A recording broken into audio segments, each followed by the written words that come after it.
Choice Hotels get you more for your money so you can maximize any road trip. And as your vacation maximizationer, I'm going to make sure you hear the maximum sizzle of Comfort Inn's free hot breakfast. Let's get real close. Maximum apple. Now that's fresh crispimization. Maximum waffle. Hear that crunch. And that's maximum coffee. Oh yeah, that's the pour I'm talking about. Breakfast maximized before hitting the road. Check into more. Book direct at choicehotels.com. Hey all, I'm Jamie Lynn Sigler, a mom, actor, and advocate. I know how overwhelming it can be trying to decide which treatment is right for you. I've been there. But you should know you're not alone. You can do this. Start with some research, talk to the community, and most importantly, don't be afraid to ask your doctor questions. You might find results that speak for themselves. That's how I landed on Kesimpta. Ask your doctor if Kesimpta, ofatumumab, could be right for you. You can check out the details at kesimpta.com. This is a Rogue Media Network podcast.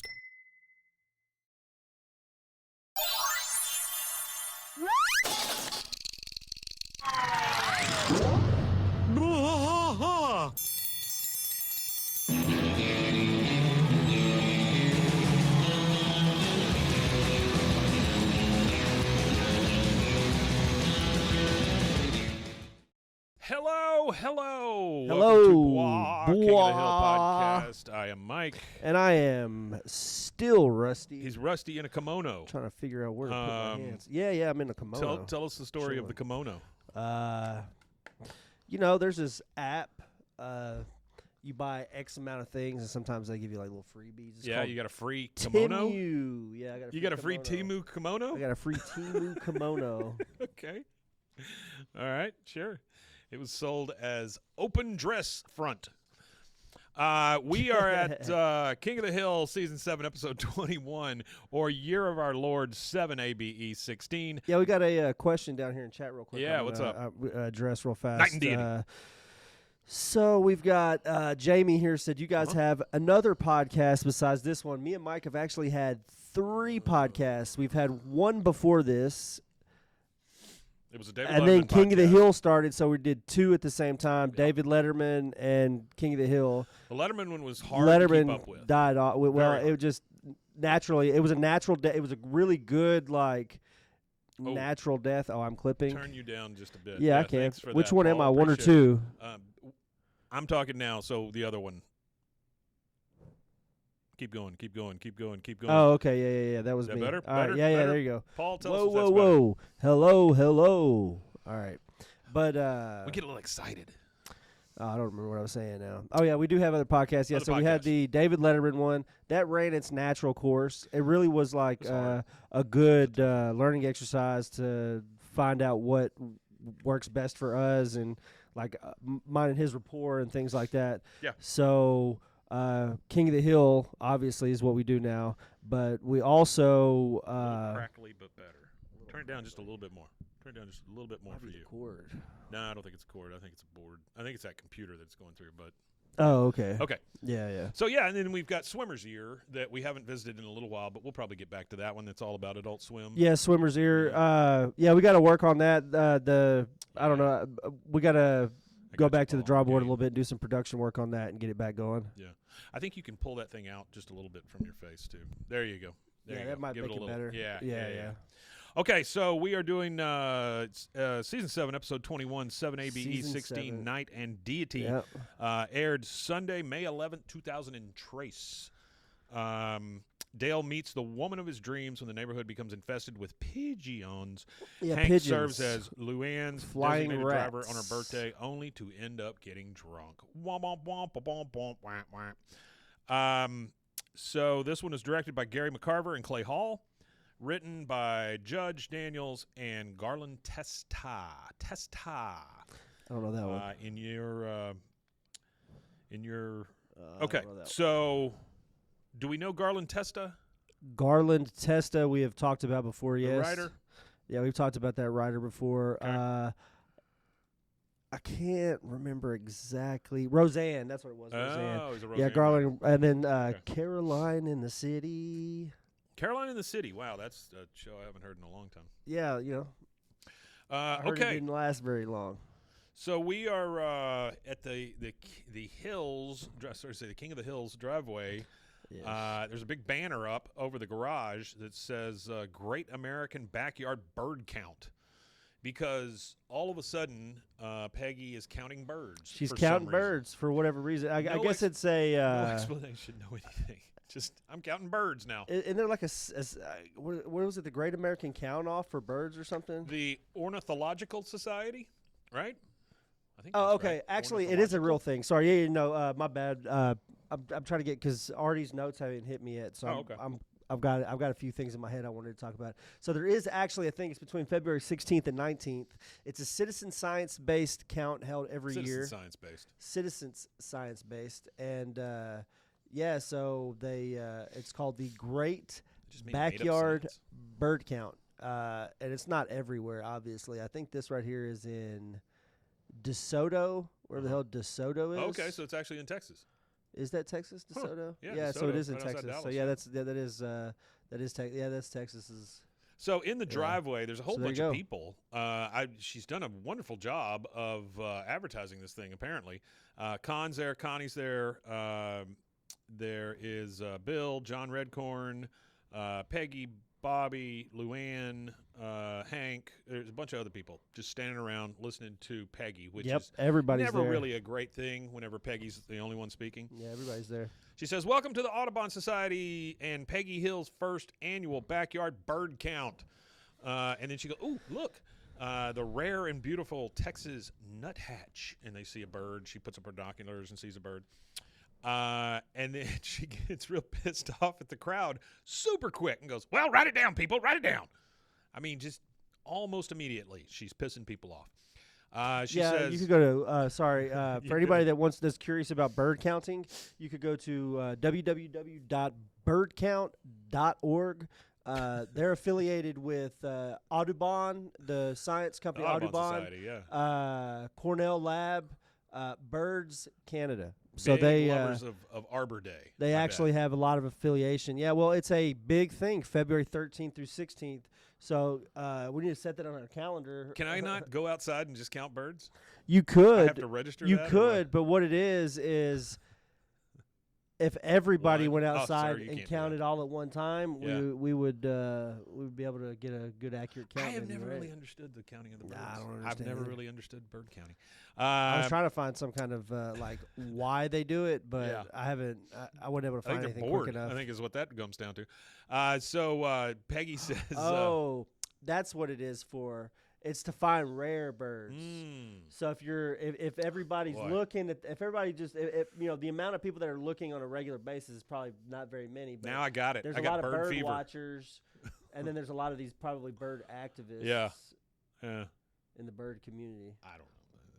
Whatever. We end up with Yeah. just a bunch of pigeons anyway. So Yeah, that's kind of some Peggy random says, facts for you. Peggy says, "I have asked our Native American friend John Redcorn to join us as our bird expert identifier." John Redcorn comes up, and of course, Jonathan Joss, R.I.P. He says, "My people believe when the world was new, the Creator made all the birds. He colored their All the feathers birds. and told them to greet each day with a chorus of songs." Everybody applauds. Min says, "Why you stop fooling around with that John Redcorn? He's so smoking hot." He's talking to Nancy, or she's talking to Nancy. talking to Nancy. Nancy says, "Hey, Dale's hot too in his own way." Looks over, Dale and I don't Joseph. think that she agrees. No, Yeah. Dale and Joseph walk up pumping shotguns, and he says, "Gribble team ready. I'm assuming you'll want the heads for identification purposes." He's just going to shoot all the birds and give them the heads. Hank says, "You're supposed to count the birds, Dale. Eventually, they will all be counted." And they both just cock their guns because he never knows what to do. He never knows what he's doing. Later, or maybe at the same time, we are over in Bill's backyard, and we see Bill come out, and his shirt is just full of stuff. He's using his shirt to carry things in, Yeah, sounds like him. and he just dumps it into the yard, and it's just a bunch of bread and crusts and rolls and things like that. He says, "Oh, a bird! It's so beautiful." And then he goes back inside because all these pigeons start coming around to get the. They're flocking. yeah. They're flocking to the bread. They come around to get the bread. Which isn't really good for them. But then he goes out inside and gets a bag of popped popcorn that is almost as big as him. It's a gigantic bag of popcorn. Okay. Opens it up, spreads it all out on the lawn, And then he starts getting attacked by birds. Who would have thunk? Have you ever heard of people taking a bag of frozen peas to feed the ducks? No. What do the frozen peas do? I don't know. I mean, because I think peas are better for them. Because I know like rice will make the birds pop.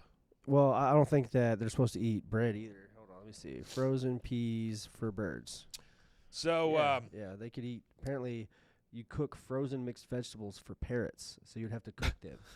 Okay. Never mind. I guess that was something I heard that's not a reality. The birds, the pigeons start kind of attacking him a little bit. You know, it feels like Tippi Hedren in The Birds a little bit. That is an old reference. You're welcome. Alfred Hitchcock. It's actually that was actually one of the horror movies that was when my mother was a kid. So it was one that people could actually identify with. People were actually freaked out. It was the Jaws of their day. Well, that's what it is. It was like my mom's terrified of birds. Like even just one bird by itself. She just don't like birds because of that movie. I don't trust them. You know they're not real, right? Well, I hear they're not real. I hear they're just government surveillance drones. But I don't know. The government loves bread. I've never shot a dove that tweeted back and said, over. You know what I mean? Like, well, they can't. Roger. They can't. Communication goes one way with those government birds. I've ripped not two ways. I've ripped a dove inside, outside, pretty much cleaning a dove. Alien technology, man. Yeah, makes it look organic. Like guts. Yeah, alien organic technology. I watched Independence Day. Did you? On 4th of July. Yeah, I watched that and The Patriot. Okay. I thought it would be two good movies. You had a Patriot. Well, and there was something I was thinking about too. This is completely off topic, but I noticed that Mel Gibson plays two movies where he fights the English. Yes. But one of them is the American Revolution, and the other is the Scottish Revolution. Yeah. So he plays two movies where he's revolting against the English. He hates the English. He's not a fan. And the Jews. Apparently. Well, that's what he says. Yeah. He loves the drink, though. Loves that drink. All right, so he throws down the popcorn. The birds start kind of attacking him. He's like, ah! He freaks off and runs. And then we see all of these pigeons. I mean, there are so many freaking pigeons. A lot of pigeons, like a ridiculous amount of pigeons. Hank sees it and he goes, dang it, Dale, you're a professional exterminator. You said you could handle this. And there are so many birds around. We kind of back up a little bit, and we see in the alley now all four of them standing there, and there's this big sonic system. I mean, like we're talking giant speakers like at a rock concert or something. There's these things whirling around and all this stuff. And so he turns it on. He goes, I'm on it. These birds don't stand a chance against this ultrasonic bird distress emitter. Oh, they actually used to use these if you were riding around by where the 7-Eleven is in Baylor, right over the intersection. Yeah. If you were riding around there at night, that tall building they have there, they had those things going? Well, it was a noise that emitted, but it was a predator, like a bird of prey sound. So you would go through and it would be like a hawk. It would like, okay. Like 2 in the morning with your windows down and you're riding. Great. You could pass right through there and you could hear that.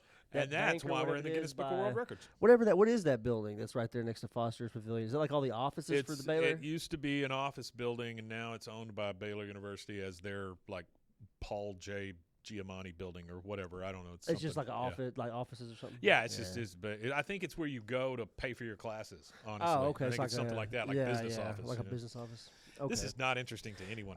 Bird X Peller Pro. If you've got $263.12 and 12 cents, you could get a Bird X Peller Pro, which deters birds by emitting a variety of naturally recorded distress calls. Like one of those. Yeah, so that's it's one a real of the sounds. thing.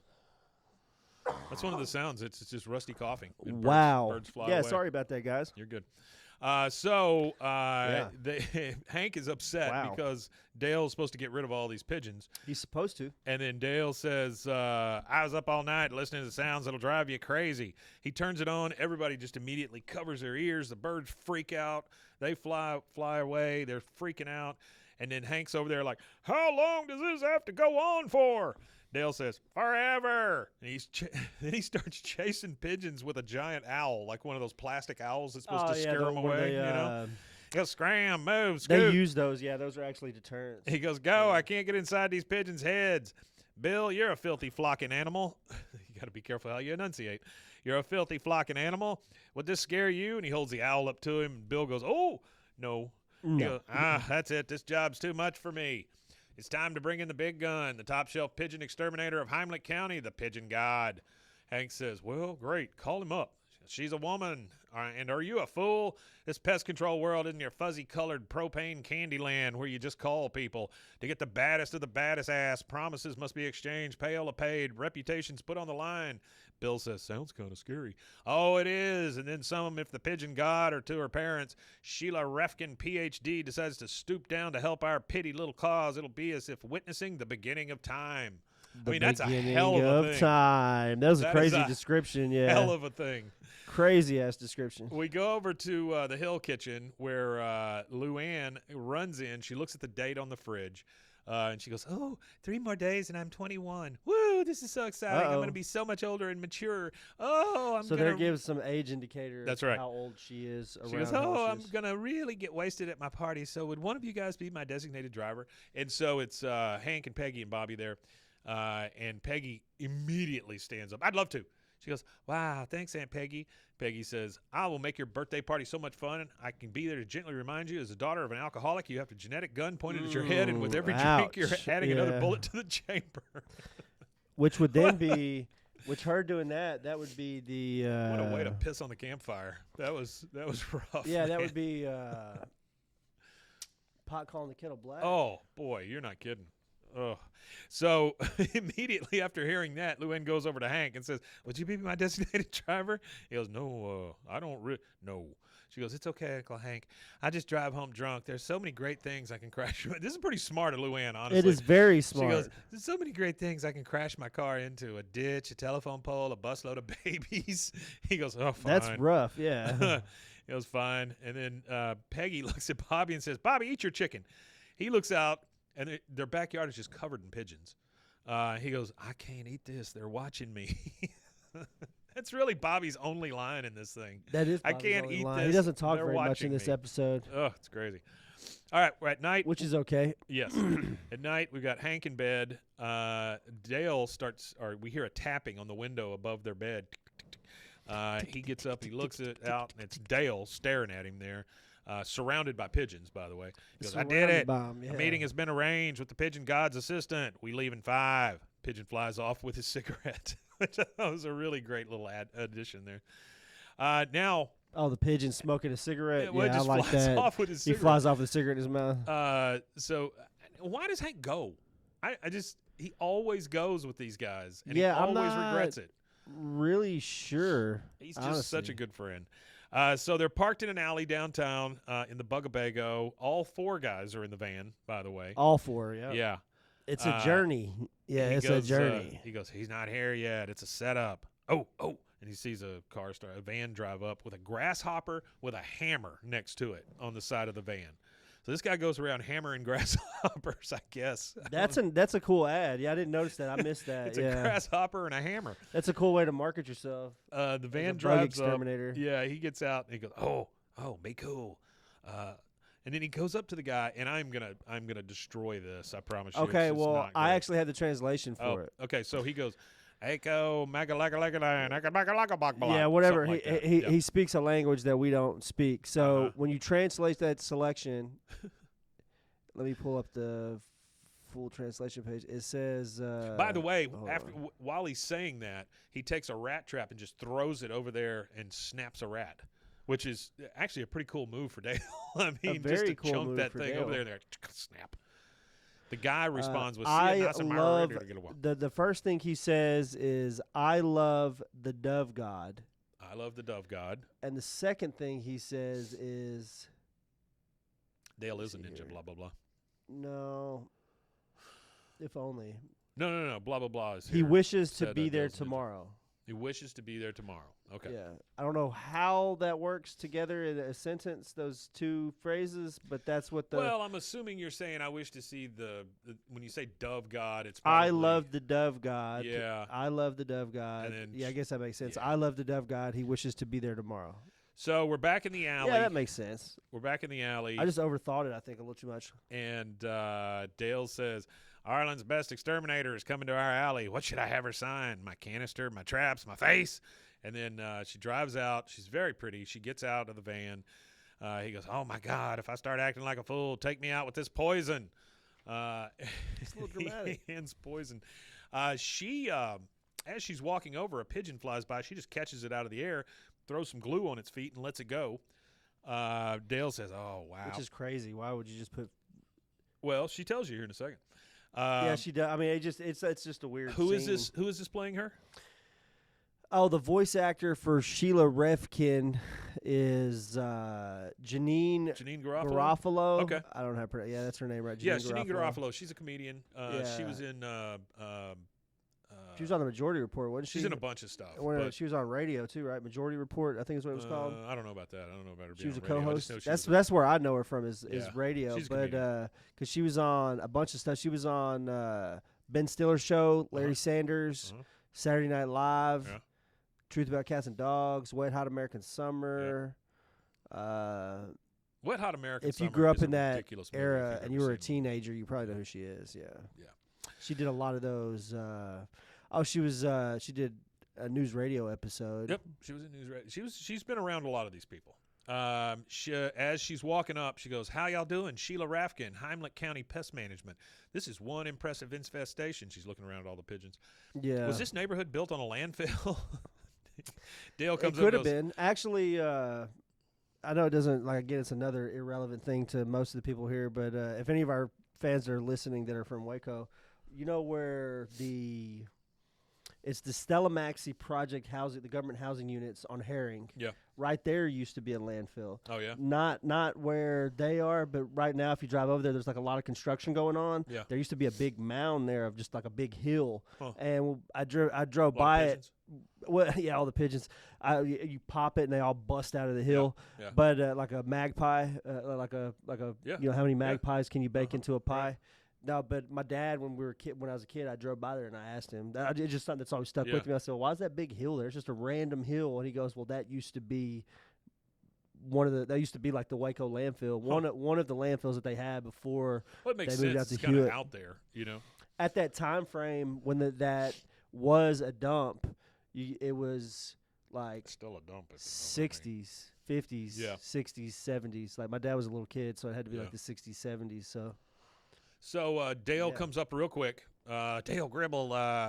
Dale's dead bug. Did I say Dale dead bug? Oh, idiot. Dale Gribble. She shakes her hand. She says, "Whoa, that's some kind of spray wand you got there.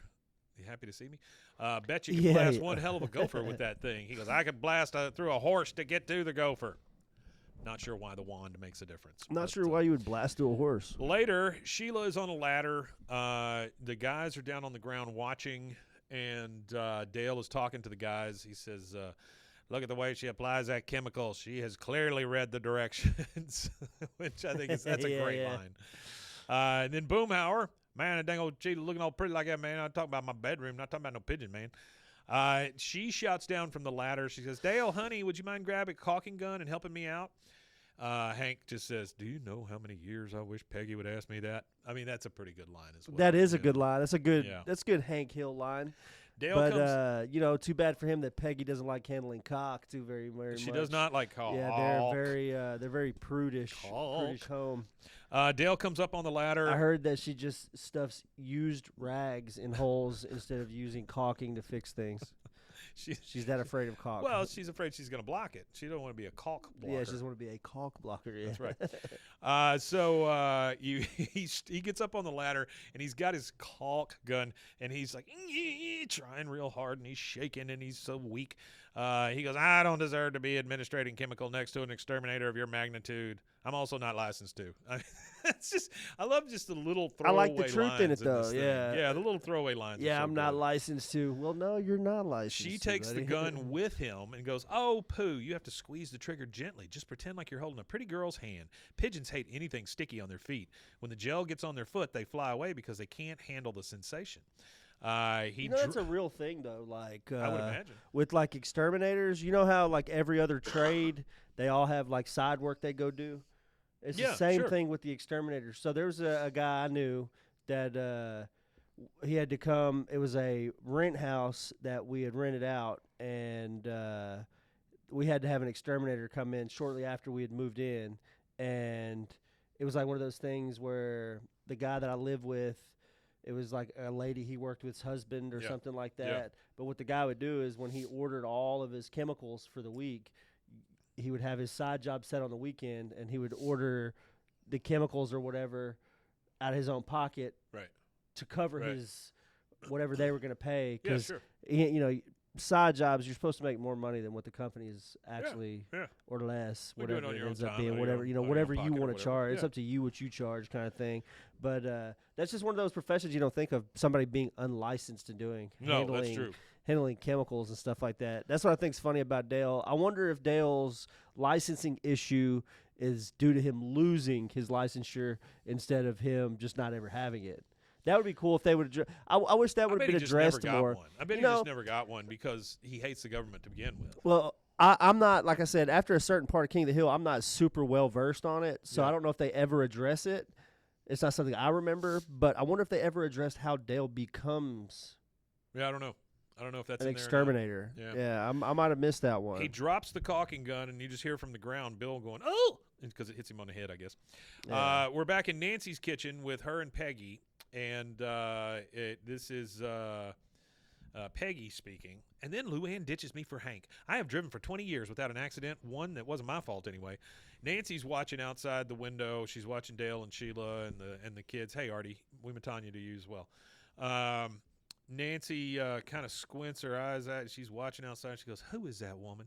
She goes, "Oh, that's the new hot shot exterminator." Anyway, so Luanne says to me, and Nancy breaks in with her squinty eyes. She goes, "She's trouble." But wouldn't that be poetic when they justice? say new, though? Because wasn't he like talking her up before this? Like she is this entity that's existed? I don't know that he talked her up to Nancy, though. That's the thing. Oh yeah. Oh yeah. She's getting jealous. Yeah. This is like the beginning. This scene right here is like the beginning of her jealousy that kind of plays out to the climax of the show. She goes, "She's trouble, but wouldn't that be poetic justice? I come back to Dale, and then he runs off with another woman." Peggy, I think it would be hilarious, and I really wish that he did. It's not going to happen. I really wish he did. Already sending his notes, by the way.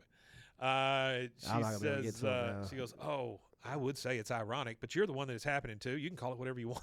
I mean, even during this, she has to correct people. Nancy goes, excuse me, and she's very upset. She walks out with some purpose, by the way, and she goes over to Dale and Sheila, and then as she's walking up, the two guys, "Hey, Trey, how are you?" The two guys or the three guys that are down there watching, they're trying to warn Dale that Nancy's coming, and all you hear is "dango," and that's it, right? And then he sees Nancy. He says, "Nancy, I was just telling Boomhauer that Sheila's can and your can share some striking similarities. Show him your can, Nancy." Just show him your ass is what show he's saying. Him your can. She goes, "I don't think so. I don't like looking at like you looking at other ladies' areas."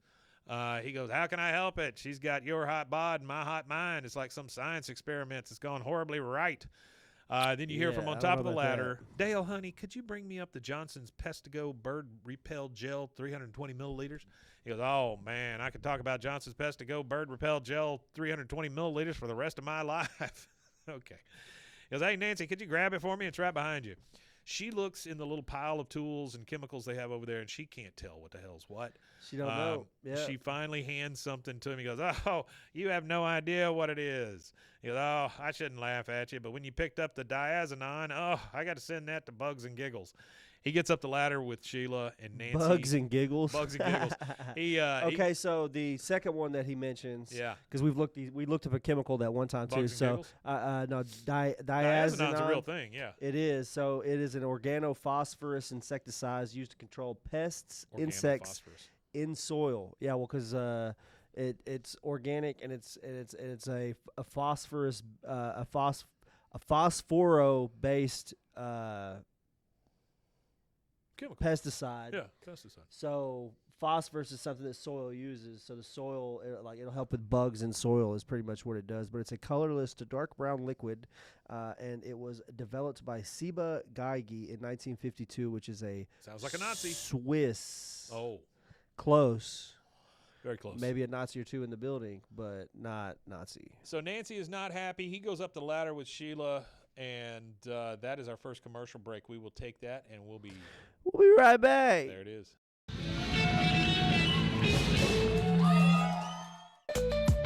Join the Daily High Club, the premier destination for glass water pipes, vaporizers, and accessories. Since 2015, we've sold over 1 million quality products and teamed up with legends like Snoop Dogg and Tommy Chong. Ready to elevate your smoking game? Visit dailyhighclub.com for our El Primo subscription box or shop unique pieces today. Discover the world of luxury sex toys at Luxury Toy X and indulge in the ultimate pleasure experience. For years, we have been dedicated to the belief that sexuality and wellness are essential components of a happy and healthy life. With over 70,000 satisfied customers, we take pride in our ability to provide products that enhance your sexual well-being. Join our community of satisfied customers and unlock a world of pleasure and self-discovery. Visit luxurytoyx.com today. This podcast is supported by Progressive, a leader in RV insurance. RVs are for sharing adventures with family, friends, and even your pets. So if you bring your cats and dogs along for the ride, you'll want Progressive RV insurance. They protect your cats and dogs like family by offering up to $1,000 in optional coverage for vet bills in case of an RV accident, making it a great companion for the responsible pet owner who loves to travel. See Progressive's other benefits and more when you quote RV insurance at Progressive.com today. Progressive Casualty Insurance Company and affiliates. Pet injuries and additional coverage and subject to policy terms. Choosing a bottled Starbucks Frappuccino drink that's all flavor and just 100 calories? Easy. Choosing between creamy vanilla, double chocolate, and sea salt caramel flavors? A little harder. Try the delicious new Starbucks Frappuccino light drinks. Look for them wherever you buy groceries. Start with Starbucks coffee. Cleanse your body of accumulated toxins and embark on your wellness journey at your own pace. At Global Healing, we provide premium supplements to help your body heal naturally. Combine that with OrganicHemp.com's top quality CBD for ultimate balance. Start your healing journey today at GlobalHealing.com and OrganicHemp.com.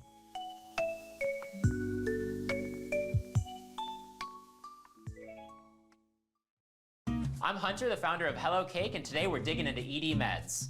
The number one thing we hear is that guys are sick of waiting for ED meds to kick in. Traditional ED meds take about an hour to kick in as they have to go through your digestive system, where Hello Cake's ED medication dissolves under your tongue and works in about 15 minutes. That's about 3 times faster than traditional ED medication. Curious about ED meds? Go to hellocake.com.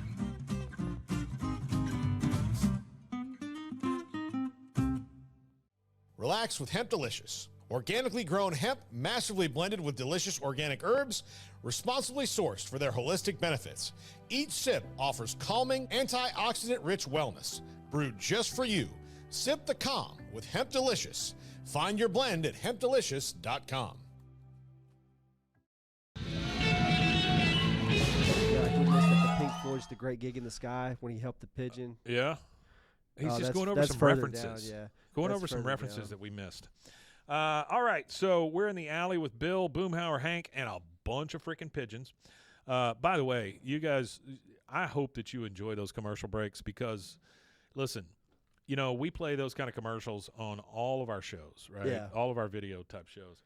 You guys are the only ones that get the dick pills, all the hemp products, yeah, and we've sex said toys. before, Y'all are the only ones. We have stated before that if you guys want to help us with content creation to fill those gaps, we have to have something to fill those gaps as a natural pause for the show. Yeah. But if you guys want those spaces filled with something else other than what we fill them with, then feel free to send anything in. Sure. There's something that I wanted to start. Eventually, I will get to it, but I wanted to do You're talking about them recording things?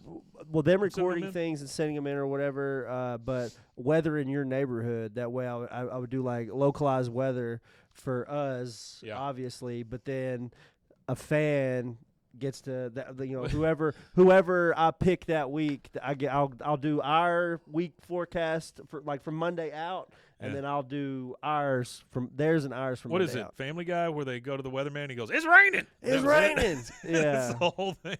The Al Roker parody. Yeah. All right, so we're in the alley with Bill, Boomhauer, Hank, and a ton of pigeons. You hear? Yep. Yep. And then down the fence, you see Dale. Like, you know how when like two teenagers are like each other, they're kind of pushing each other around and giggling and all that stuff. They're doing that, but they're in their bird killing suits. She goes, "You're so funny." Well, it's that thing where him and his wife really don't have any like common interests whatsoever, not even remotely have any of the same common interests. So him and her, he just sees it like Nancy obviously sees it as something nefarious potentially, but he just sees it as, like you mentioned, just two kindergartners on the playground. That's it. Laughing and giggling and having a good time with no other kind of like underlying, well, let's say junior high, with no underlying deal where you're just giggling and having a good time, but then one person likes the other and they think there's more to it than there is kind of thing, and there's really just it's just somebody trying to be somebody's friend. Speaking of one person who thinks it's more than it is, Hank looks down the fence and goes, "Yup," like trying to get his attention. You know, I had a girl like that at church when I was like 16. Yeah, where we would like wrestle outside, and like looking back on it now as an adult, it was just like foreplay. Like, like absolutely, sure. Like you just nothing ever happened from it, but it was. It's that kind of thing. It's that kind of thing. They're just it's just like they don't even know what they're doing. So he goes, "Yep," trying to get Dale's attention. Dale goes, "Pardon us for being excited. We're unleashing some pretty supreme chemical in the alley this afternoon. Tell them about the chemical, will you?" Talking to her, she goes, "Well, as you know, pigeons live in a flock, so we pick the alpha male. Then we feed him a mild hallucinogen called Avitrol." Dale says, which is cleverly disguised as a kernel of corn. Bill, don't eat any corn on your lawn. Don't eat any corn on your lawn. Which, here we go. That's been a problem in the past with Bill, apparently. Avitrol for you. Yeah. If you want to learn more about Avitrol, you can go to Avitrol. Avitrol.com. But apparently, may cause bowel movements. Avitrol is something that is used in a lot of different things. They have it mixed into grains. Apparently, it's a humane way of getting rid of them. Getting rid of pests. Yeah, it says it's a scaring agent. So he says, "Bill, don't eat the corn off your lawn." She goes, and then the other pigeons see the alpha male flipping out. They say, "Hey, we don't want any of that mess," and the flock relocates itself. So, I mean, it sounds like a great plan, you know? Sounds good. Dale says, "Isn't she a freaking genius?" "No, wait, she's a god." Then we transition down into the basement. This is something we never see. Nancy is down in the basement smoking a cigarette, watching the CCTV feed, so the security cameras from the outside. She's watching Dale and this girl go back and forth. She's pulling a Dale on us. She is not happy either, by the way. No, she's doing a Dale Gribble, and this episode right here for me shows how much she knows how to use Dale's stuff. Oh, absolutely. And how much she pays attention to what Dale does. Yeah. So you think she's just this distant, local TV weather lady, distant from her husband. That's In right. reality, this shows that they're a lot closer, because, like, to be able to go to sit down at somebody's workstation and turn everything on and know how to use it all and like go into their files and click and open their programs and stuff like that. First time Nancy's been shown using Dale's spine equipment. Yeah, that's absolutely right. And I just think it's funny she's standing there smoking too at the same time, like my brother's like computer. It's part of it. His is a console to get into the computer. Yeah. So you got to type a bunch of crap to get into it before you can get into it. Yeah. So like I could not sit like nobody on earth could sit down on his computer and type in the exact things that need to be typed in to get into his computer kind of thing. And I feel like Dale would have had some type of Linux set up to where it was set up to where it was all console, everything's ran from console, and he's like, I feel like he's computer savvy. I think he thinks he's that smart, but I don't think he is. You don't think so? No, I think he probably has a copy of Windows XP. Mountain Dew on the stove, yeah. So she's down there watching that. She is not happy, but you also Mountain Dew on the stove. You overhear the other exterminator, the woman, say, "Oh, I'm doing an overnight at the Econo Suites this weekend. Pigeons, rats, silverfish. You feel like coming along?" He goes, "You're asking me to join you on your route? I'd love to." That's your first problem, okay? It's getting a little flirty. Now we're in Nancy's kitchen. Peggy and Nancy are in there. She's talking to Peggy again. She goes, "And tomorrow night they're going on an overnight extermination job, just like when John Redcorn and I went on our migraine cruise to Ensenada." Peggy says, "Well, you need to just tell Dale to back off. Use this if you have to." And she holds up a cast iron skillet, like she's telling her just to hit him in the head with a cast iron skillet. Knock him out. Yeah, knock him out. She goes, "Oh, how can I say anything to him? I was unchristian to Dale for a long time. I just want my Shug back, Shug." I love that. I love Nancy. I think Nancy is one of the funniest characters because she's always in character. and the Suge part and all that stuff. I mean, she's just so I like funny Nancy to a listen lot. to. I think she's one of the underrated. She really is. Minor characters, and I wonder, she's gotten an up glow or a glow up, I guess, but in the new stuff. Have you seen the new clips? She's got short hair, like an older lady. Yeah, yeah. I don't know. I'm kind of interested now that we've lost the voice actor for John Redcorn, Jonathan Joss, as you and I know better than a lot. But yeah, so I'm kind of curious now as if they keep him in the show, because they've already stated that Luanne and Lucky have an explanation. Yeah. But they're not going to be in the show. Yeah. There's going to be like mentions of them, and maybe sure, maybe a call. You hear talking on the phone or whatever. Yeah. But it kind of makes me wonder what kind of happens with Nancy, because like half of Nancy's character is about the relationship with John Redcorn. Yeah, sure. In relation to her relationship with Dale, kind of thing. That balance, because eventually she goes back to John Redcorn before the show's over with. Yeah, it's a weird one. Before season 13 happened, she's back with John Redcorn again anyway. So, it's kind of weird in that sense. Like, how's that going to play out? I don't know. Peggy has some actual sage advice for her, and she goes, maybe you should just try to be more involved in Dale's life. Be a bigger part of his world. Peggy does not do that with Hank. Not at all. She knows nothing about propane. And she goes, but Dale's world is so, I really don't want.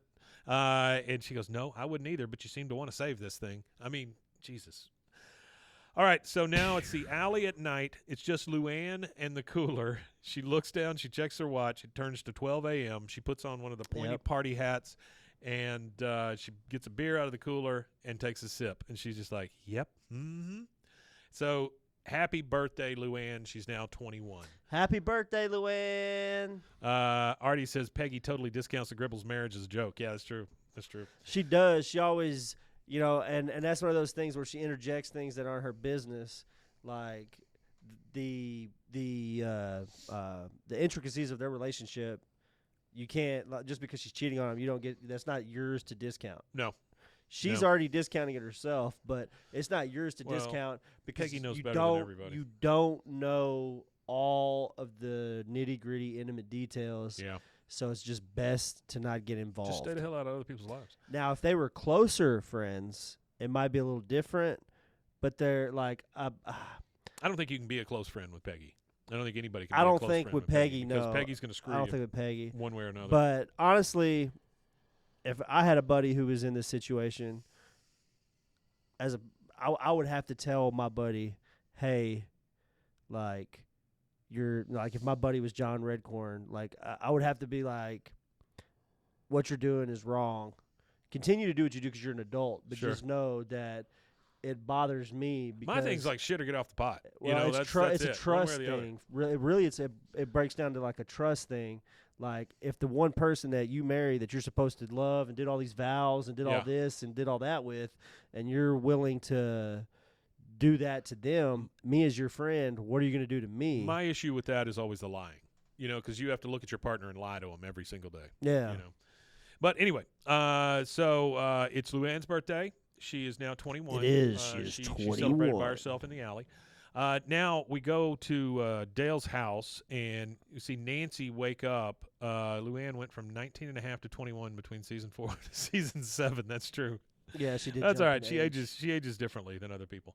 Well, not only that, remember the theory is this is just 1 year. It's 1 year anyway, which kind of gets ruined by these kind of things. Nancy rolls over in bed, and she realizes Dale's not there. She gets up, she comes in, and Dale is in his recliner, no pants.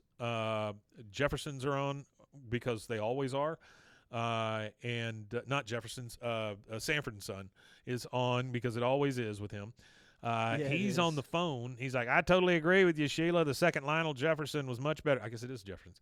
The first guy was all fro, no show. Are we simpatico or what? She comes in. She sees him talking on the phone. She kind of cuddles up to him on his chair and starts messing with him. He goes, I'm on the phone.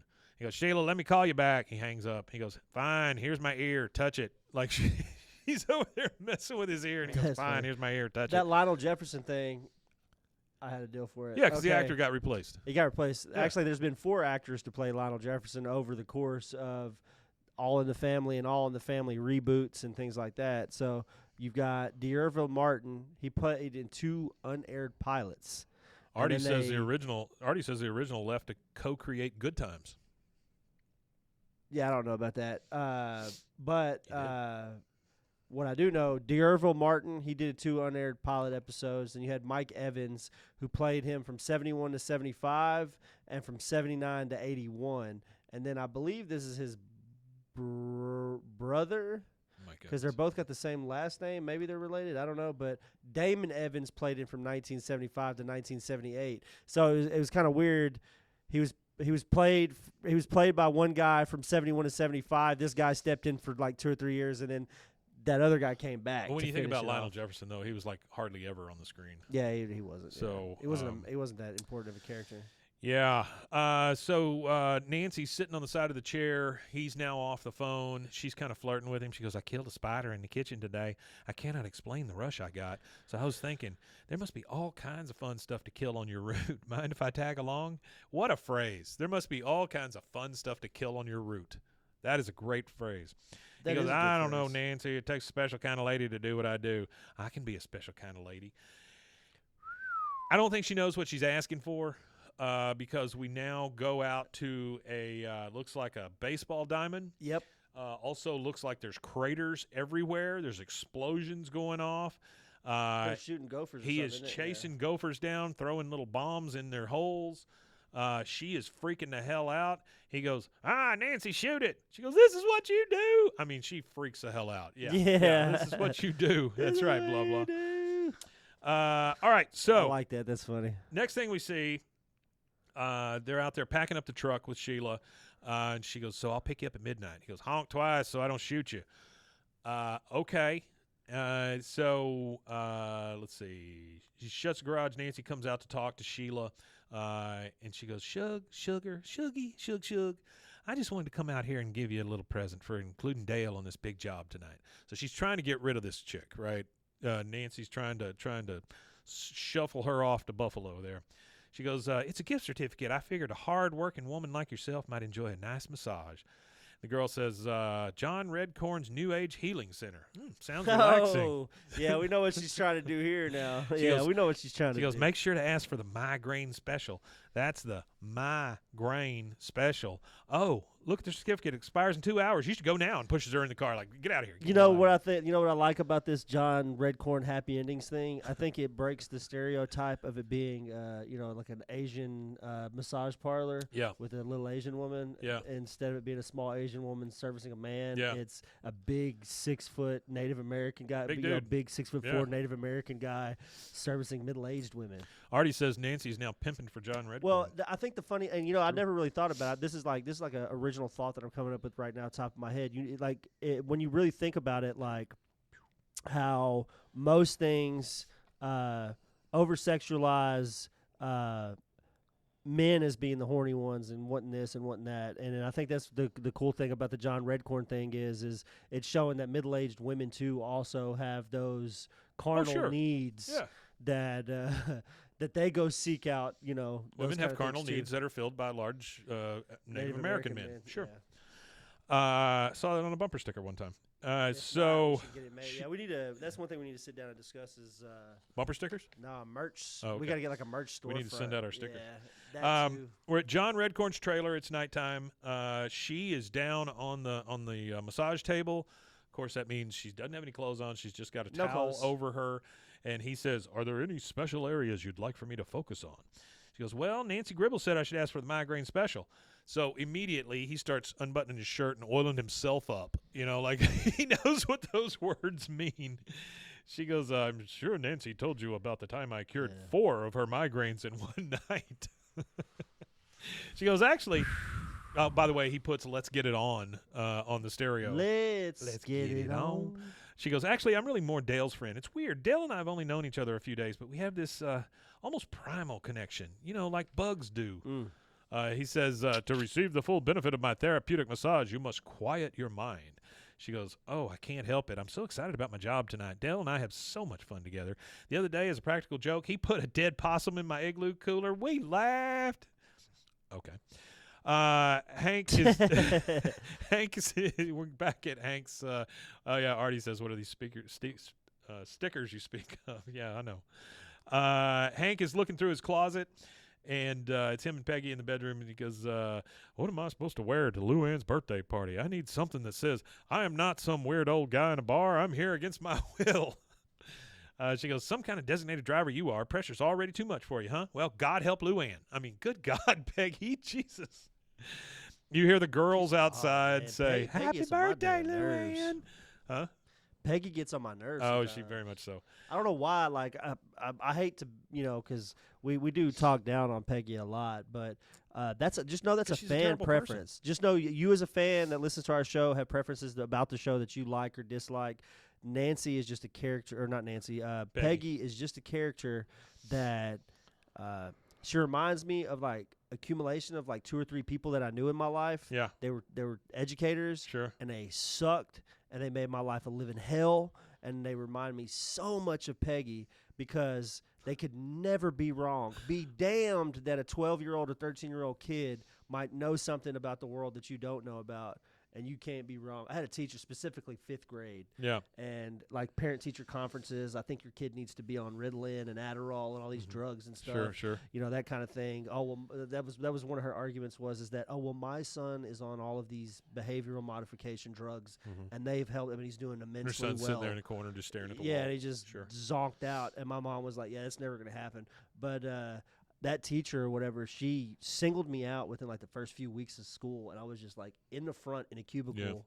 And that's what, like, the counselor, like, after it was all said and done, I got removed from her class, but that's what one of the counselors said is like, you can't just shove him up. Like, they're in 5th grade. You can't take one kid and put him in the front of the class and leave him there all year long, because it's going to, like, ostracize him. Yeah, it's bad what we do to kids. But yeah, so it reminds me of Peggy. So that's why I don't like Peggy. My hate for Peggy is seated in my hate for other human beings that remind me of her. Jay Ham in the comments says this show is just so god dang beautiful on this Sunday morning. Thanks, Jay. Love your brother John's work. Yeah, appreciate that. Jay Artie Ham. says appreciate Peggy that. almost wants something bad to happen just so she can look down on someone. That's absolutely true. That's she always wants to be right. That's one of the things that I don't like about it either. Yeah. And it's not even necessarily be right. She just wants to see somebody else fail. She is very Schadenfreude. She loves that stuff. So we're back at we hear "Happy Birthday, Luanne." The girls outside, and Hank's just like, oh. We're back at John Redcorn's trailer. He says, Nancy, I feel I should warn you. He's calling Nancy, right, to let her know. He goes, Nancy, I feel I should warn you. Man, this is an awkward call. I think this woman is interested in Dale. You shouldn't let him go out tonight. She goes, well, that's why I sent her to you. What about the massage? He goes, it was just a massage, and she assumed the tip was included in the gift certificate, which, again, throwaway line, but very funny. Very funny. That is funny. Well, you know what's even funnier? I didn't even think about it. Another thing I didn't think about until just now. An old woman slipping on a banana peel getting hit by a piano. Well, generally, from what I understand about massage parlors, is there's like a secret word or something you tell. But Nancy literally has a damn printed out gift certificate that you take. Oh, absolutely. So you take this, and that's how he knows. If you have this gift certificate and it's got Nancy Gribble's perfume stink on it. Trey says Peggy is the most problematic character on the show. You're absolutely right about that. Out of the main characters, yes. I think there's more problematic characters on the show than her out of the whole group of characters. But if you talk about the main 5, just the nuclear household of Hank Hill with Luanne included, I feel like Peggy is the most problematic character, yeah. All right, now we're at the bar where Hank is going to be the designated driver Did we see a name for the bar? Yes, it's Shellackers. Shellackers. Shellackers. Shellackers. 3 girls and Hank, they're showing the ID at the door to the bouncer. And he goes, what's up, Hefner? Which that's a very blue-collar name for a bar, because a shellacker, according to this, is somebody who shellacks. Yeah, but you're getting shellacked. Yeah, like you're getting faded. You're getting whatever, that kind of thing. Yeah. The doorman calls him Hefner, And Hank's like, hey, you take that back. I'm the designated driver, and I'd like a wristband that reflects that. We then flash inside, and Hank's there sipping the saddest Coke you've ever seen. And he's got his little wristband that has little martini glasses with the Ghostbusters cross on them, so he can't drink, right? He cannot drink. He cannot drink. That doesn't stop Which him is here in a weird, second, but he can't drink. Because no time in my life when I've ever been designated driver has anybody ever put a wrist or an X or anything on my hand. They would just let me get free. Oh, you've never been to Shellackers? Well, they would just let me get free sodas all night. Never, you know what else? I haven't been designated driver very often in my life either. Yeah, no, that wasn't me. I tried to get out of that one. Yeah, it's not. So I designated walk. All four of them are in a booth. Hank's sitting on the inside of one of the booths, and the girls are kind of looking around the bar, and Luanne clocks this guy. She goes, that guy's so handsome. And you can tell by how hard he's laughing at that lady's joke that he's got a great sense of humor. That's not how you tell Luanne, but okay. They see each other, and Luanne's friend goes, he's got a great sense of ass in those jeans. Hank immediately goes, hey. He doesn't want any part of that, right? Definitely doesn't want any part of it, and, you can't blame the guy. So they see each other. Do you want any part of that? No, they see each other, and the guy starts coming over to talk to Luanne. He comes over and says, well, you hear him over there giving the line to this other girl saying, I don't normally pick up chicks in bars. But then they clock each other. He starts coming over.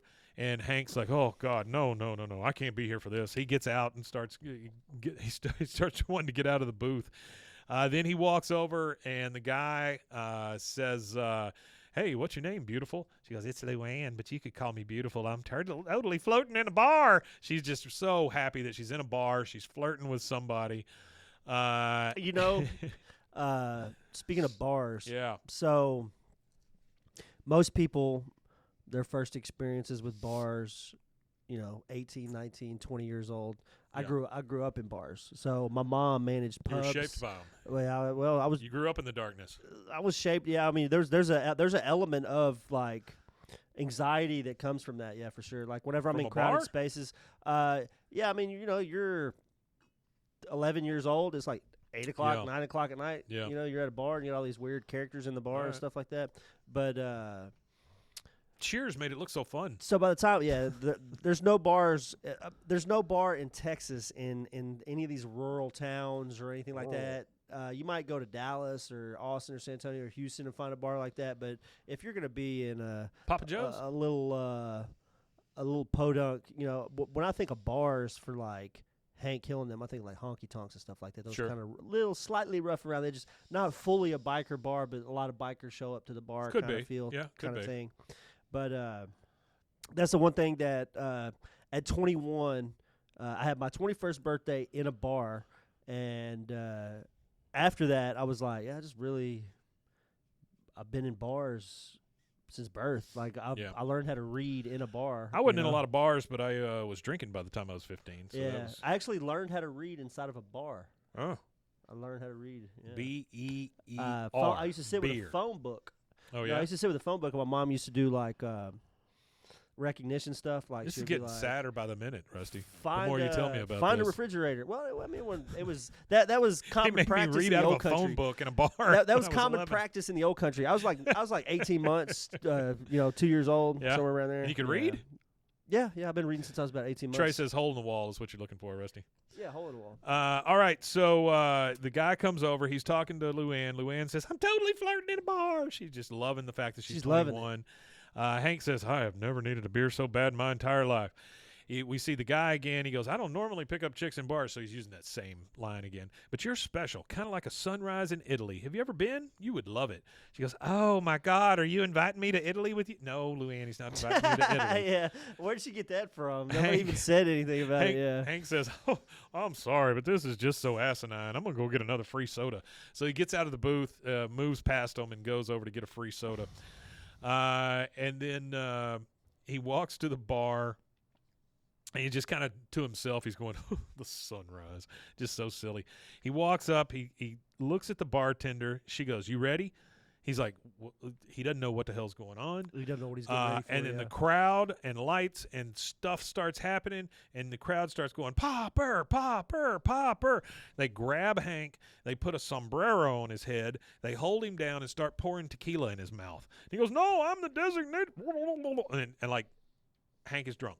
Hank is going to get good and freaking drunk at this point. I had a little snippet right here for this. So, Popper. It's based on a Simpsons episode. So there's a similar episode where Barney Gumble is the designated driver. Barney Gumble? And he ends up there's like a chugging contest or something happening in the bar, and he ends up chugging the beer and not being able to be the designated driver, which is funny that it's kind of a similar because there's a lot of similar writers. Yeah, there's a lot of we've discovered that over the years of doing this. So at Fox there's an overlap in a lot of the Fox animated stuff with different people that works on both. Yeah. All right, so he gets a bunch of tequila poured in his face. Now we're back in the alley with Bill and Boomhauer, and they see a pigeon just like doing. I don't know. He's like stumbling and shit all on the ground. He goes, I'll tell you, man, dang old pigeon freaking out, man. Bill goes, oh, it's the chemicals. He's tripping pretty hard. Come on, we'll get you through this, little fella. He picks up the pigeon, and then we see from the pigeon's POV just their two faces just going like a Scooby-Doo flashback or something. Nancy looks out the blinds. She's inside her house. Hank gets shit-faced. Yeah, you're absolutely right. Nancy looks out the blinds, and she sees the female exterminator coming up to the house, and she's in the house with Dale. Dale's getting ready to go. She goes, I don't know why you need to go out with her tonight, but I'm not going to stop you. He goes, I'm so nervous. Can you smell my armpit? I don't think my deodorant's working. What a marriage, huh? Can you smell my armpit? Can you smell my armpit? Doorbell goes off. Nancy goes, Dale, you cannot go. You just tell your little friend to go home. He goes, well, that's not very friendly. I never told you to tell your friend John Redcorn to go home. See you in the morning. And he leaves. My significant other, actually, when we were dating, shit on me. Lovely. Well, I mean, you laid naked in bed with that? your significant other. No, I didn't ask for it. But we had pizza that night from... Man, I can't remember where we got it from, but she got white garlic sauce. Domino's, I think it was, but she got white garlic sauce. I didn't touch the pizza because I ate my pizza. I don't like white garlic sauce, but she got white garlic sauce on her pizza, and it made her sick. So she puked and shit on me on the same night. We'd only been dating for a little while too, maybe a couple of months. Yeah. So I thought it was kind of funny. She like shit and pissed on me. Oh sure. And generally that's like grounds for dismissal, but yeah. I had a date throw up on me one time, but that was about it. Well, it was like out of a dead sleep too. I'm like half drunk, like, doing a little bit of drinking, and I'm like laying there asleep, and the next thing I know, she's like waking me up puking because she's already shit on me. Like she's already shit in the bed, and she like woke me up because she's puking and she's shitting. So it was horrible. Yeah, Love's a funny thing. It wasn't very good. Yeah, so she doesn't want Dale to go. She's told him not to. He said that's not very friendly. He said something about John Redcorn. She immediately felt all the guilt, and then he leaves with her, and that's where we take our next commercial break, and we will be. Oh, hold on! Before we take a commercial break, we're going to answer this guy's question. We'll be right back. He's got a question for us. Jay Ham. He said, what is your favorite one-liner from any episode of any season? Oh, boy. It's kind of tough for me. That is a tough one. My favorite one is interaction between Bobby and Hank, where when Hank goes, I love you, son, and he goes, hell, I love you too, Dad. Yeah, that's my favorite. That's like my favorite. I mean, it's hard not to go with, that's like my purse, snippet. And stuff like that. I mean, it's hard not to go with stuff like that. But I do like all of these, and I can't remember them all, but I do like all the little throwaway lines that they throw in there. There's tons This of them. episode is really packed with them.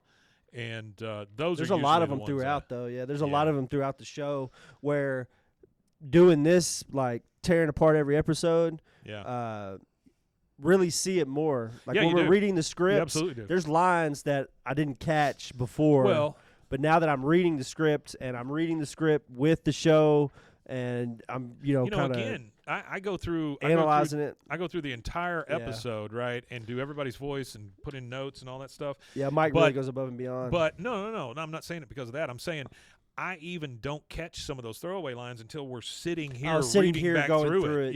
Yeah. So anyway, Nancy is feeling guilty. Dale has left with his girl bug friend, and that's our second commercial break, and we will be right back.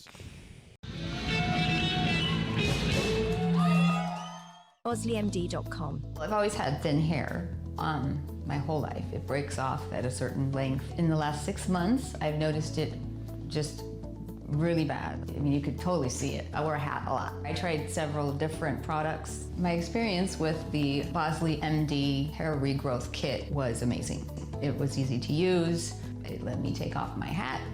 I could go in public and have my picture taken and feel normal again. OsleyMD.com. Farmhounds offers natural treats and chews made with quality products that support family farms, regenerative agriculture, and humane farming practices. Give your dog the best with wholesome, organic ingredients that promote health and happiness. Shop now at farmhounds.com. Introducing Muck Off's classic pink bike cleaner, powered by revolutionary nanotechnology that breaks down dirt and grime on a microscopic level while protecting your bike's delicate finish. Developed by our mad developer Alex and tested by riders, our products are made by riders for riders. Discover more at us.muc-off.com, where we break the mold to bring you the best in bike care. Protect your online privacy with NordVPN. Browse securely, access content from anywhere, and keep your data safe with military-grade encryption. Whether at home or on the go, NordVPN ensures your digital freedom. Stay secure. Download NordVPN today at nordvpn.com. That's NORDVPN.com. Meta AI is the personal AI to help you with whatever you need. Plus, it meets you where you are. Not only is Meta AI now an app, but it's also on the apps you already know and love: Facebook, Instagram, WhatsApp, and Messenger. Plus the Ray-Ban Meta glasses. It's easy to access wherever you are. So whether you're talking or texting, Meta AI is convenient to use throughout your day. Experience our newest AI that's tailored to you by downloading the Meta AI app. Try the Meta AI app today on the Apple App Store and Google Play. This podcast is brought to you by Carvana. Got a car to sell but no time to waste? Hop on to Carvana.com to get a real offer for your car in seconds. All you have to do is enter your license plate, answer a few quick questions, and if you accept the offer, Carvana will pay you as soon as you hand the keys over. They even offer same-day pickup in many cities. Save your time, score some cash, and sell your car the convenient way to Carvana. Pickup times vary. Fees may apply. Looking for tickets to the hottest shows, games, and events? Ticket Liquidator is your one-stop shop for great prices, no hassles, and guaranteed tickets. Since 2003, we've been connecting buyers and sellers, providing access to sold-out events at prices lower than most secondary market options. Whether it's sports, theater, or concerts, our massive nationwide network ensures you get the tickets you want, guaranteed. For the best seats at the biggest events, start with Ticket Liquidator today at ticketliquidator.com. That's TICKETLIQUIDATOR.com. Ticket Liquidator.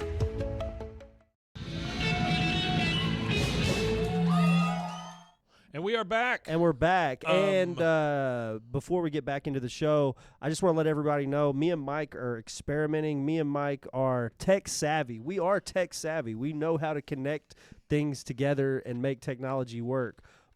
But learning an application and learning how the application works and using it is new to us. So everybody that's listening, if you're not already on our TikTok, go over to our TikTok. Please hit the follow button, whatever notification thing, to find out when we go live and stuff like that, because we will be going live on TikTok. And, you know, me and Mike have to, like, diversify and start getting, like, different things. Like, I mean, me and Mike have said that we're going to do it for a while, but we've got to really, like, get on it for you guys. But we're going to try to get things for Patreon. We're going to try to do TikTok. We're going to, like, we're just going to try to get everything. We're going to tick to the talk. Especially with the new show coming out. We've got to. By the way, I just put this Philadelphia Eagles helmet on my head. That is a Philadelphia Eagles helmet? I am not a Philadelphia Eagles fan. the guy who does his sports show here, is a Philadelphia Eagles fan. Oh, he's a Philadelphia Eagles fan? Also, I didn't know from that. Philly, yeah. And then to... is that where he's from, is Philly? Yeah. Oh, I thought he was from Texas. I didn't know he wasn't from here. He's also got an L.A. Dodgers hat here for some reason. So the guy... So didn't he go to L.A., though? boundaries. Didn't he go to L.A., too? Didn't he do, like... So. No? No, we're talking about TV's Pete Sousa. Pete Sousa. Pete Sousa. All right, so Trey says it's nice seeing Nancy squirming because her karma is coming back at her in a major way. If only Dale would close the deal. Yep, gotcha. And then Jay says his favorite episode is when Hank tells Bobby to throw a poncho over him until they get out to the truck. That's in Husky Bobby. Do you remember Garanimals? Yeah, you talking about the brand? Yeah. Yeah, it's still around. That was for Husky kids. Also, they had a lot of Husky kids wear. Okay. You would have to match the two. Like you get the tiger pants and the tiger shirt, and that's how you knew they went together. Garanimals. Oh, okay. I know what it is, though. I've heard of the brand. I've also heard Bugle Boy. Wore some Bugle Boy in my Bugle day. Boy. Boy, Yeah. that is – ooh, boy, that takes me way back. Thank you to Audience Edits. Audience Edits. In the TikTok chat for 746 likes. Nancy's in the kitchen with Peggy and some Boggle, by the way. We got a Boggle appearance. Nancy says, this is going to be a long night, Shug. Thanks for waiting with me. She goes, we will get through this together. She picks up the Boggle thing. You know how it's got the little thing that all the letters are in? Pop. And she just shakes like crazy. She's just shaking. Nancy just gets enough of it and just throws it down. What's that one where you push it and it pops? That is Trouble. Like a dice game. Right? Trouble, yeah, Trouble. That's what it is. Next, we're at Bill's house. It's him and Boomhauer. Yeah, Boomhauer. And they have basically created a chill-down tent for this pigeon who is tripping real hard. So they got the pigeon all wrapped up in a little towel. Pigeons They've got tripping some balls. real easy music going, some candles and stuff, and they're all just kind of sitting there just waiting. Do we know what out, song that was? That was they don't have. No, they don't have any music. He goes, that's something I forgot to mention earlier he says, too. Maintain. When they're at the bar, that's the kind of stuff I like. Yeah, I like that too. That's the kind of like little quips and stuff. So little queefs. When Hank is drunk at the bar, I don't think they could afford the money for it. No, they did. Okay, so they were able to do the rights to it. It was some other song they didn't have the rights to. But it was I Want to Know What Love Is by Foreigner was playing at that moment. Yeah. Oh, yeah? Yeah, but I want to know what love is. Yeah, I want to know what love is. Yeah, but the coincidental thing about that is that Foreigner has a song called Luanne. You know, I heard a story about the lead singer of Foreigner the other day. Oh, this really? has nothing to do with any Well, of this. that's coincidental, though, that we're absolutely. discussing Foreigner, and it comes up. And you watched it, yeah. So this guy, he was the lead singer of Foreigner, and when they would do live gigs, this was towards the end of them touring. Yeah. He would go up, and in one of the songs, he would include the lyrics, I'm going to put a star on your anus. I'm going to put a star on Which your I don't know what that anus. means. I don't know what that means. I have heard of an anus. He would say it over being and called over a and chocolate over. Sure, starfish. chocolate starfish, but you're going to put a star on their anus. That doesn't make any sense to me. I think the guy was on pigeon drugs.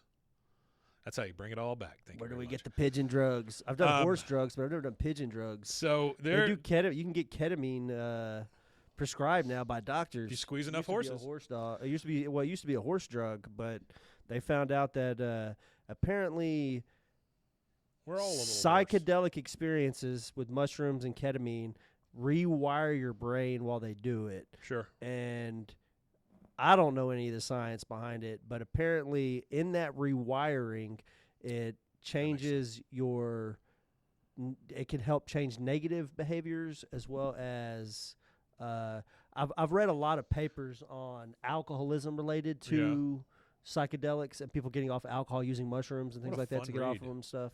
It actually it's really interesting. Artie actually. says this really scene with the tripping pigeon is the one where they couldn't get the rights to Pink Floyd. That's the fun fact I was trying to think Artie. of. They couldn't Thanks. get the rights to it, so it just sounds a little bit like it. So Bill's just going, maintain. They're talking to this damn pigeon, by the way. And Boomhauer's it's called like, The Great Gig in the Sky was the song. Boomhauer says, yeah, man, you just home, just chilling with your lady, old net, the little bird in the sky, man, you just poop on my car, we'll talk about that later, but don't worry about it right now, It's just the funniest little little weird I think it's sweet. scene. I think it's kind of sweet. It is very sweet, but I'm saying it's just an odd. It's an odd It is thing. odd, but I think it's kind of sweet for old Boomhauer. So we're back at the bar. Boomhauer's We little got sweetheart. Drunk Hank coming in, and Drunk Hank embodies everything you think Drunk Hank would embody. Like one side of his shirt is untucked. You know, he's just unkempt. He looks messed up. He just looks drunk as hell. Yeah. He comes in the scene, and the girls are there. He goes, "Oh, I just fell down. You know why? I'm drunk. I mean, I'm drunk." She goes, "So am I. But you're our driver." This is Luanne talking. She goes, "You're our driver. I can't drive, and you can't drive. How are we gonna drive if we can't drive?" He goes, "Yeah, I know it's terrible, but I put this song on. It's mine." So there's a song playing. The friend says, "You've played the same damn song 6 times in a row." He goes, "New rule. You can't listen to my song anymore. Oh, I'm having so much fun, you guys. Ah, happy birthday, Luanne. Let's do this every Friday night." And he passes out on the table. I mean, just this whole. Yeah, rule number one. You don't get to tell me that what is to do. Hank Yeah. drunk. Hank is out of there. All right, so we're now at the Econo Suites, which is a real thing. It is. We're in the stairwell. Artie says Hank didn't want to go. Now he wants to do it every Friday night. Yeah, well, he's drunk. They're in the stairwell. Yeah, you want to do everything when you're drunk. And they've until got a you little wake black up the next light, day. and they're looking for these rat urine trails up the stairs, right? And he says, he goes, "This is so great. For the first time in my life, I feel like I'm really detecting rat urine." The girl says, "Dale, all we ever talk about is work. Let's take a break." She opens the door to the roof, and she's already got a picnic set up out there with champagne, all kinds of stuff. Yep, it's getting iffy now. Yep. It goes over to Nancy and Peggy in the kitchen. It's 1 a.m. Peggy is just flat ass asleep in the chair. Yep, 1 o'clock in the morning. Then Hank wakes up in the back of the guy's car. This is the guy that picked up Luanne in the bar. Mm-hmm. And Luanne says, "This is beautiful. Where are we?" The guy says, "It's where I park when the world doesn't make any sense to me." This guy is full of shit. Is what this guy is. What it is saying what she wants to hear. Yeah. Luanne says, "Does this make any sense?" And she goes to kiss, and Hank's in the back, and he's just like, "No." He does not want to be there at all. Nah, we you go don't over wanna to be a part of that. We go over to Bill and Boomhauer. They're still calming the pigeon down. Now we go up on the roof, and they're sitting there. And she has other designs. Dale, he's not even thinking about this as romantic or anything. He's just not. thinking. It's not even remotely in his. No, that's it's what's crazy about It's it. not. And he's naive. That naive that he he's doesn't. just with someone he respects very, very much. Yeah, and on a he's working killing level. things, which is what he's chosen to do. And he loses respect for her after that. So he's looking out there and he goes, "Look at all those pests out there. I wonder if we'll ever win this war." She says, "Don't you just find the mating habits of animals fascinating? When a pigeon wants to mate, it makes this noise." He goes, "Interesting. When cockroaches want to mate, they flush all the air out of their book lungs. It sounds kind of like..." He just wheezes. Yeah. He Okay, wheezes. so I guess I'll have to tell everybody what a book lung is real quick. Yeah. So a book lung is a type of respiration organ used for atmospheric gas exchange, which is breathing. Sure.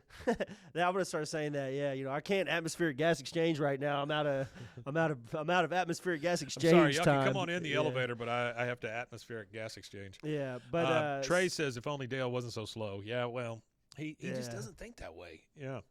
So apparently this it is present in many arachnids, scorpions, spiders.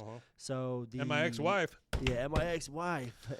All right, so Yeah. he does his wheeze. She says, "Well, it's getting late. You want to go downstairs? I got us a room. I'm warming up some brandy in the coffee maker," which I think is just the classiest thing that's I ever like been that. said on That, this that show. again, that's one of them lines. What's And up, then Black Ant? And then they flush all the air out of their book lungs. That's one of them. It's just a funny line for no reason. And She says, "I'm warming up some brandy in the coffee maker." He goes, "Wait a second. Are you attempting to know me?" Like in the biblical sense, I'm assuming is what he's saying. She goes, "Dale, you're one of the sweetest, gentlest, I funniest think it's men." funny that he said it that way. Yeah. Are you attempting to know me? Gentlest, funniest men I've ever met. He goes, "True, Sheila, but I'm married. It's just us tonight." Next time Oh. the wife's putting them moves on you, Mike, you need to tell her, "Are you attempting to know me?" Next time my wife's putting moves on me, I'll check her temperature to make sure she's not sick. This has got brandy on the coffee pot. He goes, "Oh, no, You know your Missy. luck's in." There are 3 people here tonight. You, me, and my wife. I've taken 2 oaths in my life. one to the NRA and one other to Nancy This is Hicks hilarious, Gribble. dude. That's funny. That's another one of those, again, just to explain to oh, yeah. what was his name? Jay Ham, that there's a lot of these funny things that aren't really meant to be. They're not intentionally funny, absolutely. but they're funny to me. It's kind of like Common Side Effects that we both just finished watching. Yeah. It's got a lot of those well-written lines that they're not meant to be funny, but it's hilarious. It says Dale, she's the pussy like John Elway. I don't, I don't know what that means, Trey. I like the phrase, but I think it's funny. She goes, it's just us tonight. He goes, oh, no, Missy. There are 3 people here tonight. You, me, and my wife. I've taken 2 oaths in my life, one to the NRA and the other to Nancy Hicks Gribble. Nay, Nancy Hicks. I stood in front of God and all my friends swearing to be an honorable and truthful man, so I'm not going to lie. I have felt a small insect-like attraction for you, but my wife is the greatest woman there ever was. I think you should go. He hears, he turns around, faces the lights of the city or whatever, and then behind him he hears, he goes, geez, woman, take a hint. He turns around and he says, you heard me. I love my wife. And there's a pigeon there. He's talking to a pigeon. So. Oh, he's saying that she's throwing it at him like John Elway. Oh, she's throwing the pussy like John Elway. I got you. She's serving cunt. Which is funny. So there's a line from, I typed that in to see if there was a lyric or something for it. Oh, it was like a song lyric. Axel Alexis on the block. She throwing ass in this bitch for the whole gang. Hail Mary pass like a John Elway. There you go, Trey. All right, so the next thing we see is Nancy's in a robe on the couch. She's waiting for Dale to come home. She's really worried that he's hooking up with this other exterminator. She hears the door and she goes, Dale? He goes, man, you should have seen the size of the roach I couldn't kill. We are never staying at the Econo Suites. Hey, did you know Sheila was trying to come on to me? She goes, no, really? He goes, yeah, she was all over me. It's funny how she acts oblivious when she knew, yeah. Well, he goes, everybody knew. He goes, yeah, she was all over me. It was weird. She knows I'm married. Oh, Wingo, I didn't miss my show. You want to watch it with me? She goes, sure. And I mean, it just hell of a night. It didn't even faze him. No, it really didn't. It didn't faze him. Didn't bother him, not even in the slightest. It tells you that Dale is really a good guy. He's an idiot, but he's a good guy. He's a good idiot. Then we see her kind of snuggle up to him. She says, sure. Oh, Wingo. And then we see Bill come out. He lets his pigeon fly away. We see a car come up. Hank gets out of it. He goes to the yard and passes out in his yard. The sprinklers come on and start getting him all wet. And the last thing we hear... I got a fun fact for you before we wrap the whole episode up. The last thing we hear here is Bill saying, that was a hell of a night. And that's it. And then we get the credits and we hear, coo, coo. So at the very end of the episode when the lawn sprinklers turn on, that's only the second episode where you actually see the sprinklers. So the other one was in season 1, King of the Anthill, which King of the Anthill episode is the episode where Dale fucked his lawn up. Oh, yeah, where he gets all the ants I think it's where he screws his lawn up, that episode. And that is King of the Hill, Season 7, Episode 21, in the year of our Lord 7 ABE 16, Night and Deity, that originally aired Sunday, May 11th, 2000 in Trace. That's it. And, yeah, absolutely, Artie, we covered that. Yeah, Bobby only has one line in this whole damn thing. And again, if you're in the live chat right now watching with us on YouTube, TikTok, or anywhere else that we're live, go ahead and stick with us. We have we got a Friday episode coming up. Episode of the week coming up, so you get all right, to see so let's Friday as well. You want to tell them where they can find us? Yeah, you can find us at BWAAAKOTH on TikTok. I would appreciate if everybody went to TikTok. That's the my 2 asks of the week for fans are go to TikTok and follow us over on TikTok and check out some of the stuff over there. Like on some of the videos, comment on some of the videos. Also, YouTube. You're good, if man. you want to swing over to our YouTube as well, like, follow, subscribe, do all the stuff, hit the notification bell. You'll find out when we go live. We do have more things. I know we've said it for like 7 seasons, but we really got to get on it and get like other alternate things before the show ends, before we're completely finished with the show. But I just want to thank everybody be a while. For watching and keeping up with us. It's BWAAAKOTH on all social media. Send us an email at BWAAA, that's 3 A's, KOTH at gmail.com. We read all the emails, so if it's something you don't want read, specify you don't want it read when you send it in, because if you don't specify that you don't want it read, didn't mean to. I will read it out loud. Somebody did ask, I think, no, I think they did ask. I think it was and after I just we told read them it. no. They said they really didn't. Oh want yeah, us they to read said it. after we read it. Okay, yeah. Well, because really, if you send me an email and you ask me not to read it, depending on the content of the letter, I'm probably still going to read it. But like, if it's like some super, like revealing life confession story that you want to tell us or something, then I probably won't read it out loud. With your name on it anyway. I'm still going to read it. But that is send us it, an email, folks, yeah. for a Monday. We will be back again on Friday with our That Ain't Right Fridays. And then we'll be back again the next Monday, starting it up. And thank you guys for sticking with us through our little bumps and things that we had in the last few weeks. Again, R.I.P. John Redcorn, but life goes on, and we got to keep moving. So I think that's about it. I think there's only one thing left to say. Wimatanye. And I would like to respond with Wimatanye indeed. We'll see you.